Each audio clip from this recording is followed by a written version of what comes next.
का भयऊ बाप जनमिया पाछे, बाप पूत की कै नारी, अचरज कोई काछे,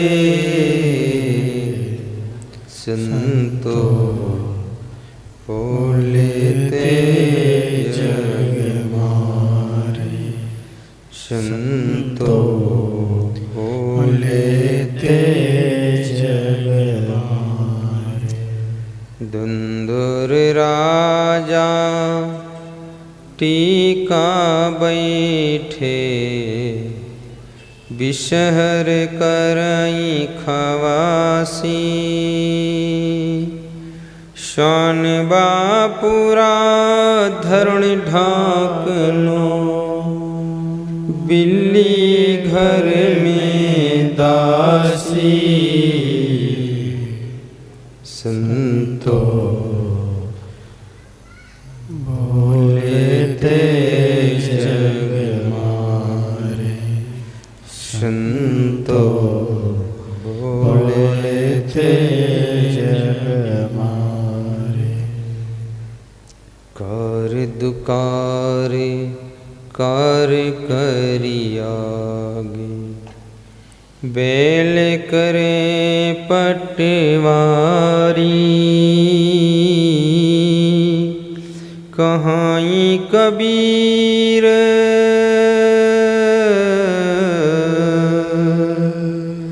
कहाई कबीर,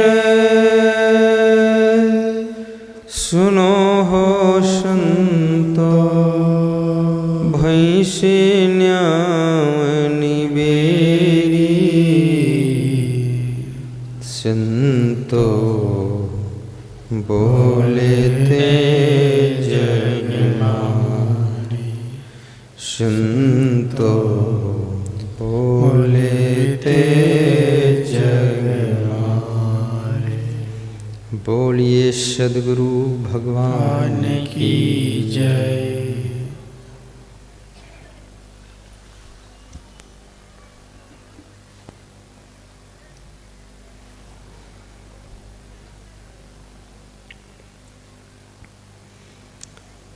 सद्गुरु कबीर साहिब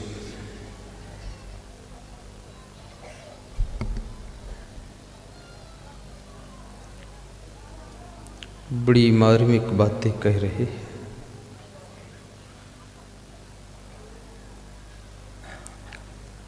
साहिब कहते हैं कि हे संतों, जब मैं कुछ बोलता हूँ तो संसार के लोग मुझसे नाराज हो जाते हैं, मारने दौड़ते हैं, क्योंकि मैं सत्य बोलता हूँ। सत्य बोलना भी कठिन है, सत्य को सुनना भी कठिन है, और सत्य पे चलना भी कठिन है। और जब मनुष्य इन समस्त कठिनाइयों को पार कर जाता है तो फिर उसका जीवन सरल हो जाता है। सत्यम शिवम सुंदरम, जो सत्य है वही शिव है और वही सुंदर है, और जो सुंदर है वही सुखी रहता है। और मनुष्य का स्वभाव है कि सत्य को पसंद भी करता है। सत्य का सहारा सबको लेना पड़ता है। किसी गांव में चोर चोरी करते हैं, सब चोर है, चोरी करके सामान ले जा करके एकांत में बैठकर बंटवारा करते हैं। तो सभी चोर आपस में कहते हैं कि देखो भाई, सच्चाई से ईमानदारी से सब सामान रख दो और बंटवारा ईमानदारी से होना चाहिए। चोर हैं, पूरे बेईमान हैं, दूसरे का सामान चुरा कर लाए हैं, लेकिन अंत में उनको भी अपने लिए ईमानदारी का सहारा लेना पड़ा, सच्चाई का सहारा लेना पड़ा। कितना गलत व्यक्ति हो, लेकिन सत्य का सहारा उसको भी लेना पड़ता है, क्योंकि सत्य के बिना उसका भी काम बिगड़ जाता है। लेकिन मनुष्य ये चाहता है कि मैं दूसरों से झूठ बोलूं, पर मुझसे लोग सही बात बताएं। तो आपसे कैसे सही बात बताएंगे? हर बात हर किसी से कही नहीं जाती है, हर बात हर किसी से सही नहीं जाती है।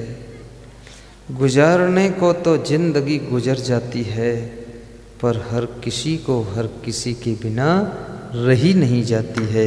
हर बात हर किसी की सही नहीं जाती है। गर्मी सहना आसान है, सर्दी सहना आसान है, चिखला में रहना आसान है, भूख सहना आसान है, प्यास सहना आसान है, लेकिन किसी की बात को सहना बहुत कठिन है। लात सहना आसान है, धन का नुकसान सहना आसान है, लेकिन बात की चोट बहुत गहरा घाव करती है। आजकल परिवार में तो केवल बात की लड़ाई रहती है। पति सोचता है मेरी बात रहनी चाहिए, पत्नी कहती है मेरी बात रहनी चाहिए, सासू कहते बात तो मेरी चलेगी, बहू कहती अब बहुत दिन चल चुकी है, अब हमारी बात चलेगी। हर व्यक्ति अपनी अपनी बात चलाना चाहता है, तो सब बात बिगड़ जाती है, किसी की चलती नहीं है। इसलिए दूसरे की बात का भी सम्मान करना, और इस दुनिया में बात का बहुत बड़ा खेल है। बात बिगड़ गई तो काम बिगड़ जाएगा, और बात संभल गई तो काम ठीक हो जाएगा, और बात करना आ गया तो सफलता मिल जाएगी, और बात करने की कला नहीं है तो मारपीट हो जाएगी।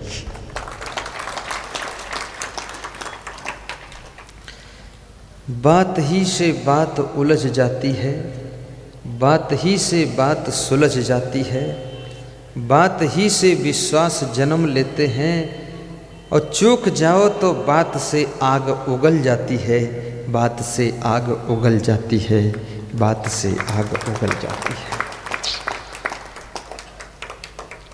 एक छोटी सी आपको मैं कहानी सुनाऊंगा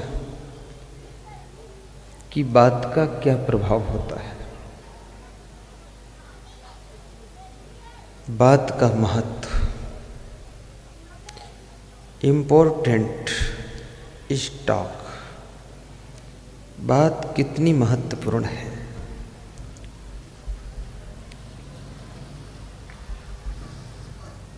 किसी गांव में, किसी खेत में ससुर दामाद काम कर रहे थे। ऐसे तो ससुर दामाद साथ साथ बहुत कम काम करते हैं, लेकिन कभी कभी करते हैं, और साथ में काम करना भी एक कला है। जो ज़्यादा क्रोधी होता है, ज़्यादा अहंकारी होता है, वो किसी के साथ काम नहीं कर सकता, अकेला रहे। लेकिन अकेला मनुष्य सफल नहीं होता है, साथ चाहिए, सहयोग चाहिए। अकेले तुम राजनीति में भी सफल नहीं हो, और अकेले साधु लाइन में भी सफल नहीं हो, अकेले गृहस्थी में भी सफल नहीं हो। तुम अकेले हो जाओ तो गृहस्थी खत्म, तुम अकेले हो जाओ राजनीति खत्म, तुम अकेले हो जाओ संत मंडली खत्म। संगठन चाहिए। इसलिए डॉक्टर उज्ज्वल पाटनी ने एक बात बहुत बड़ी कही है कि जुड़ो और जोड़ो और जीतो। तीन बात है। जुड़ो यानी अच्छे लोगों से खुद जुड़ो, और फिर जोड़ो उनको भी अपने से जोड़ो और फिर जीतो, फिर सफलता ले लो। जुड़ो, जोड़ो, जीतो। जिम फार्ले अमेरिका के उस व्यक्ति का नाम है जो बहुत इंटेलिजेंस था। उसके मित्रों ने पूछा कि मैंने सुना है आपको 10,000 लोगों के नाम याद हैं। इसमें कोई ऐसा व्यक्ति हो जिसको 10,000 लोगों के नाम याद हो? हाथ उठाए। कोई नहीं, सौभाग्यशाली है आप। अगर 10,000 लोगों के नाम याद होते तो आप इंडिया में नहीं रहते, अमेरिका चले जाते। हमारे देश की बड़ी बड़ी प्रतिभाएं अमेरिका जा रही। उनकी बुद्धि से अमेरिका देश विकास कर रहा है और हमारे देश की सरकार इंटेलिजेंस प्रतिभावान छात्रों की बुद्धि का प्रयोग नहीं कर पा रही है। इनके पास प्रयोगशाला भी नहीं है। तो जिम फार्ले को उनके मित्र ने पूछा कि मैंने सुना है कि आपको 10,000 लोगों के नाम याद है। जिम फार्ले ने मुस्कुरा कर कहा कि आपने जो सुना वो गलत सुना। मुझे 10,000 लोगों के नाम नहीं याद है। बोले फिर सच क्या है? बोले सच ये है कि मुझे 50,000 लोगों के नाम याद है। रिकॉर्ड तोड़ दिया। 50,000। कितने लोग ऐसे हैं जिनको अपने खुद के बेटों के नाम नहीं याद है? बेटों के नाम छोड़ो, उनसे पूछो तुम्हारे बेटों की संख्या कितनी है तो भी सोच में पड़ जाते हैं कि अभी गिन के बताता हूं।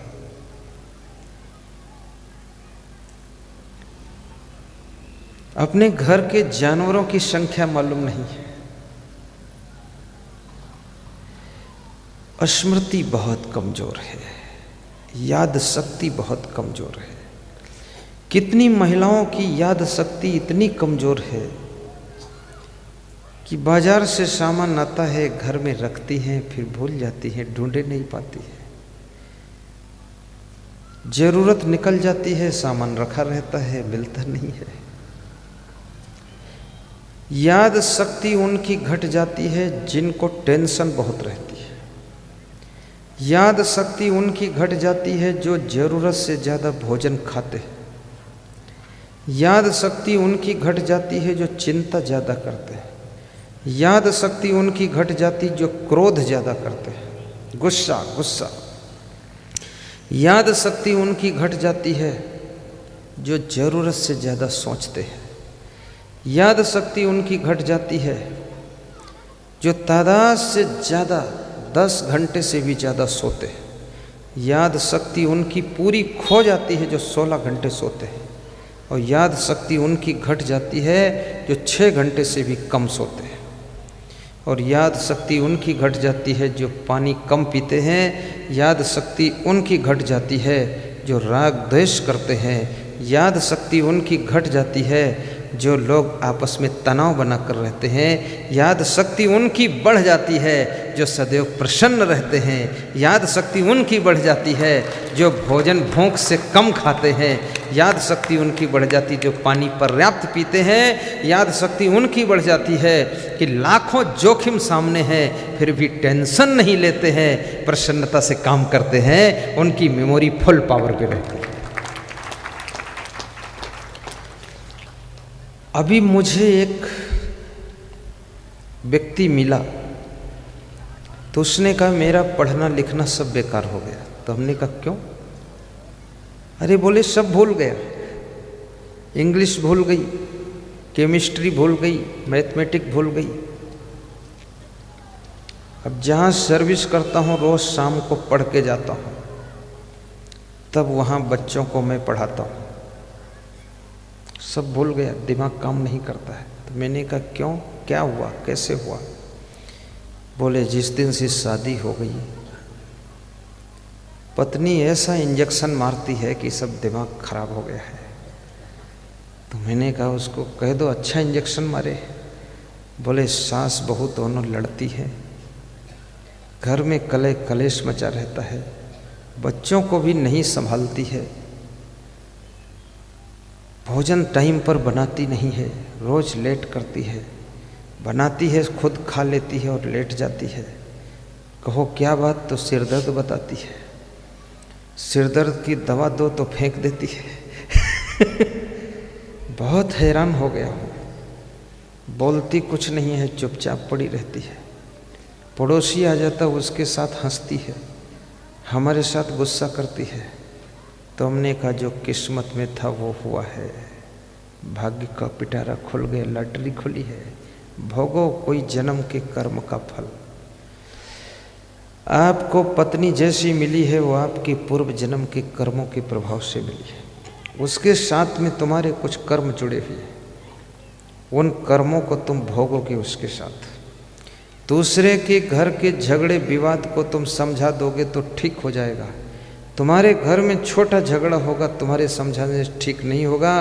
क्योंकि ठीक इसलिए नहीं होगा क्योंकि अपने परिवार वालों के साथ में तुम्हारे कर्मों का फल भोगना है, इसलिए परिवार के लोग तुम्हारे समझाने से नहीं समझेंगे, और यदि समझ जाएंगे तो कर्म फल कैसे भोगोगे, इसलिए वो और ना समझी करेंगे, तुम्हारी हजार ज्ञान की बातें फेल कर देंगे और तुम्हारी जिंदगी में नरक बना देंगे। क्योंकि वो पूर्व जन्म के कर्मों का तार जुड़ा है, उसको भोगने के लिए वो साथ में रिश्ता जोड़कर आ गया है, अब भोगना ही पड़ेगा।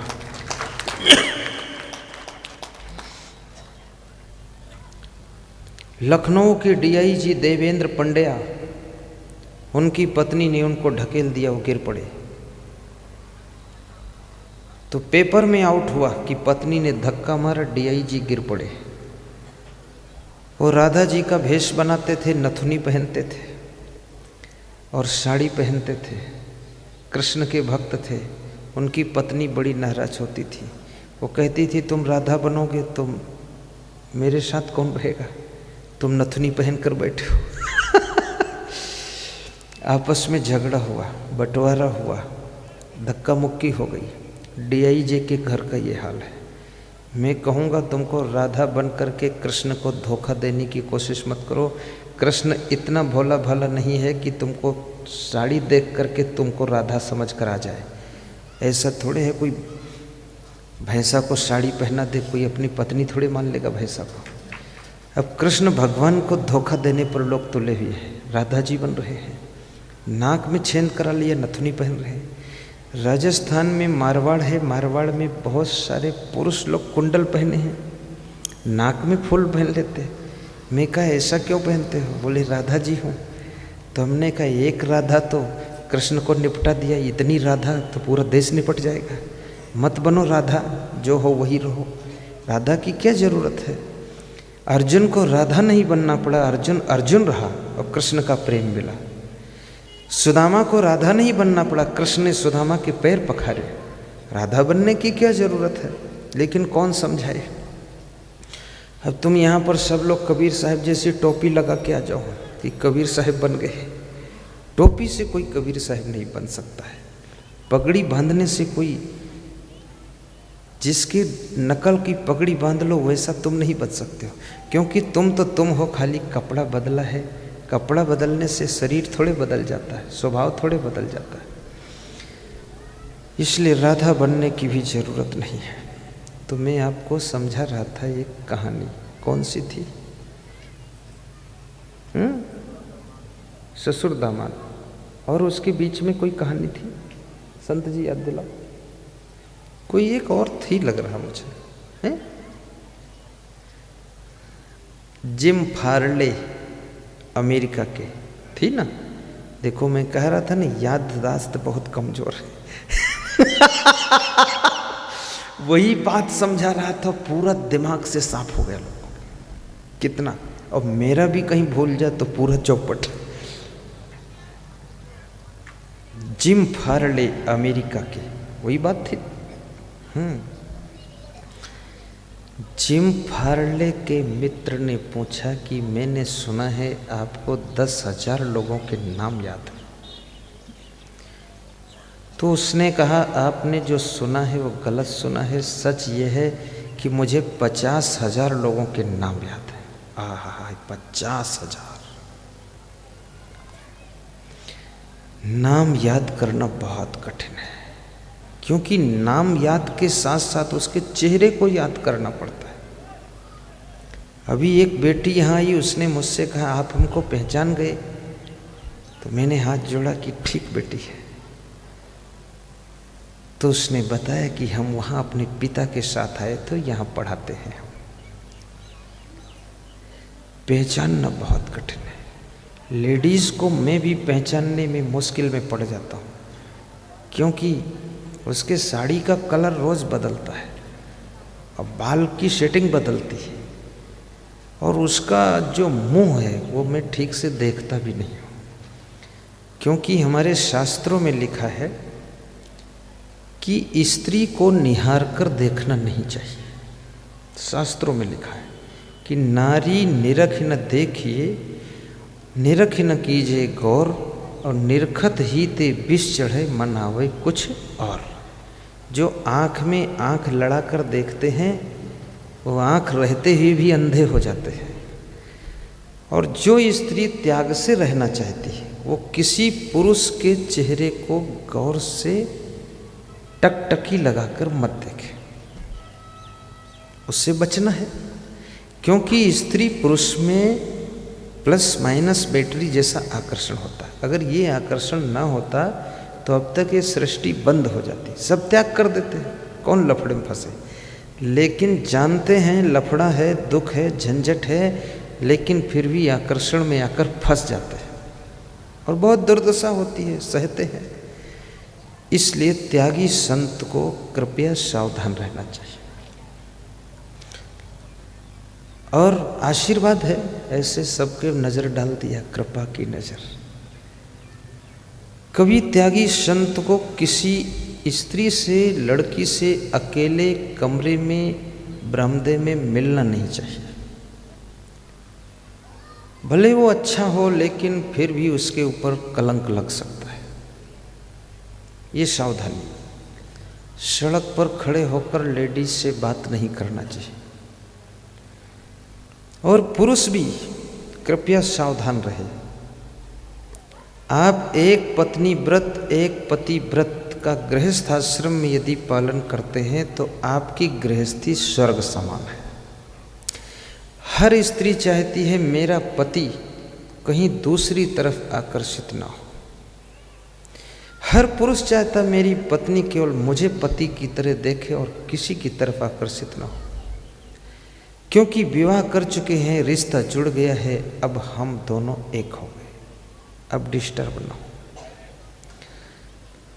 एक बहुत बड़े अफसर की पत्नी ने मुझसे कहा कि बहुत सी स्त्रियां कह रही हैं गुरुजी कि आपके पति जो कमिश्नर साहब हैं ये गुरुजी से बहुत प्रेम करते हैं, ये तुमको छोड़कर चले जाएंगे, साधु बन जाएंगे।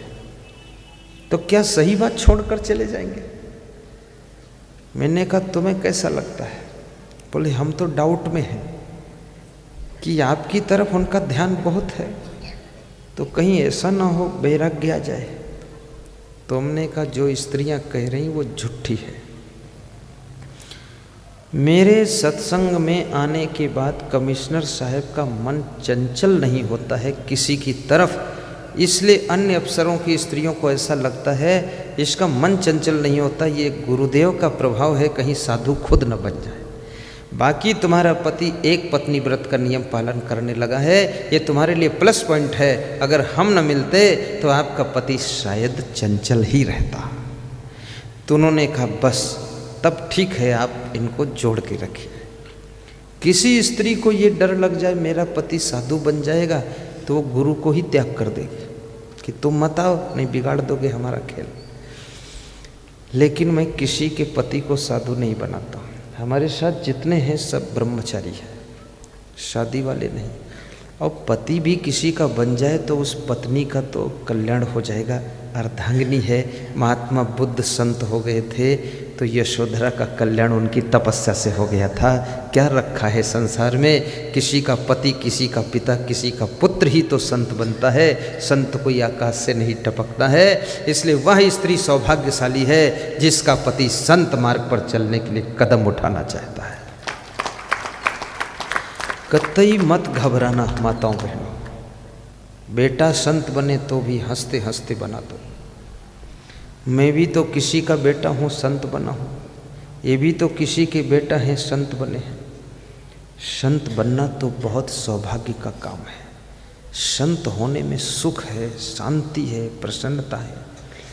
ठीक ठाक संत बन जाओ तो विश्व में संत से बड़ा सुखी कोई है ही नहीं। सबसे ज़्यादा सुखी संत। संत सुखी गुरु ज्ञान में, जहाँ न दुख का नाम, और ज्ञान करें आहार, नित बसें ज्ञान के धाम। तो जिम फार्ले ने कहा कि मुझे 50,000 लोगों के नाम याद है।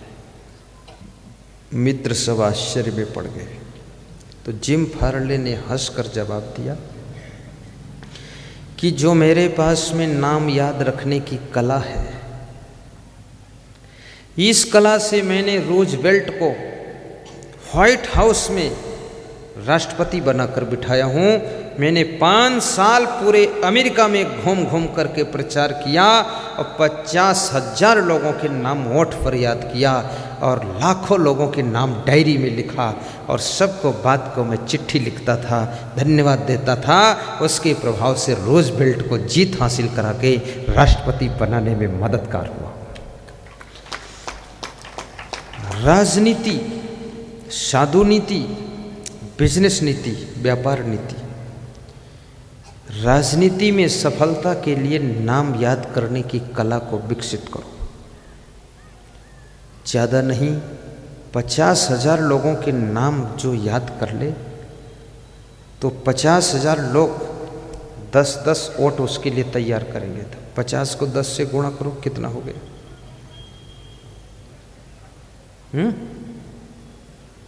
50 को 10 से गुणा करो।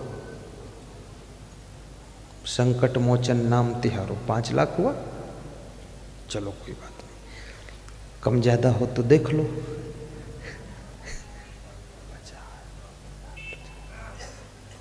5 लाख हो गए, ठीक।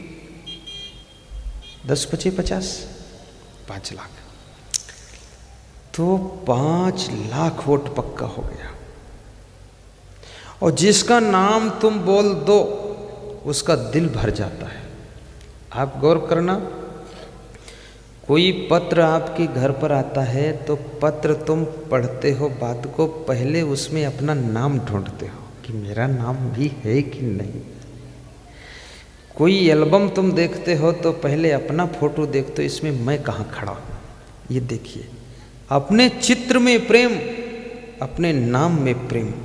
अखबार पढ़ते हो, जिस दिन तुम्हारा फोटो आ जाता है अखबार में तो वो तुम रख लेते हो पूरा और गांव भर में दिखाते हो कि देखो इसमें हमारा भी फोटो आया है, मुख्यमंत्री को माला पहना रहा हूँ।